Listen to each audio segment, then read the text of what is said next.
Amendment 132A is Baroness Jones. Thank you. Yes. You may have noticed that I'm not Baroness Bennett of Manor Castle, but I am here to move her amendments 132A and 132B. I'm sure the Minister is listening because it's quite important that he agrees with me on this. Oh, I'm so sorry. Lovely, thank you. This creates an obligation for local authorities to locate contaminated land in their areas and the government to review the management of contaminated land. It's the first parliamentary outing of what has been called Zane's Law. And it is named for Zane Gubangbola, for whom was also founded the Truth About Zane campaign, which is still working, with support ranging from that of Sir Keir Starmer and Andy Burnham to the FBU and the CWU to Conservative-controlled Spelbourne Borough Council to get on the record the truth about the 7-year-old's death in Chertsey in 2014 when floods swept hideously toxic hydrogen cyanide into the family home from a nearby historic landfill site. Now, that's not what the inquest verdict included in 2016, but the inequality of arms and the illogic of that verdict is something that the campaign continues to fight. Last year, Zane's parents, Kai and Nicole, and their supporters took up an even broader issue, the question of why it was that they and the rest of the community had no danger of the historic landfill site near their home. Now, I'm old enough to remember Aberfan in 1966, and that was a well-known site, but it was unstable. And as most of you probably know, 116 children were killed when the landslip came onto a school, and 28 adults.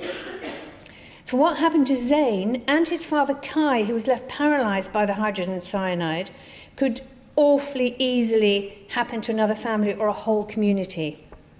The issue goes back to 1974, when the Control of Pollution Act first took control over waste disposal.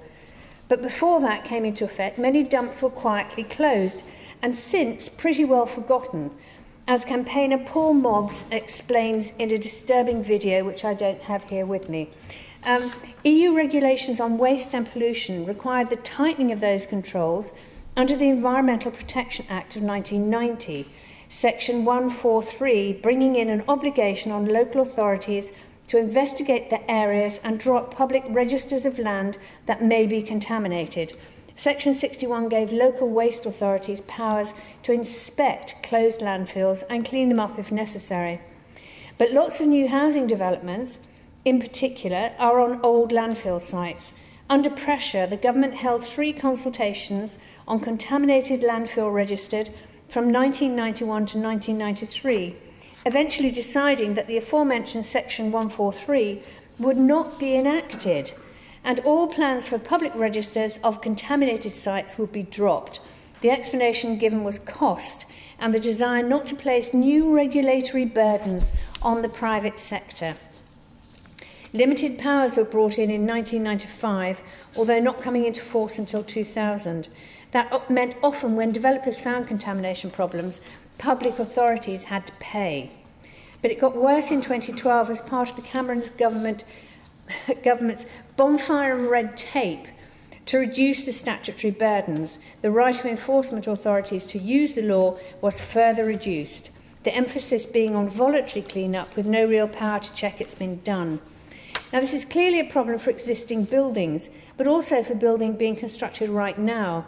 It's evident that there's a great risk at potential locations of new homes right around the country, from Carlisle to Cambridge, Dudley to Newbury. But there's also the issue of the climate emergency, new extremes of weather, particularly floods, but also heat waves that can cause events such as that which tragically claimed young Zane's life. To identify the size and scale of the problem in every local authority in the land, there has to be a starting point to fixing it and preventing future risk to life. I beg to move. Amendment proposed. Insert the following new clause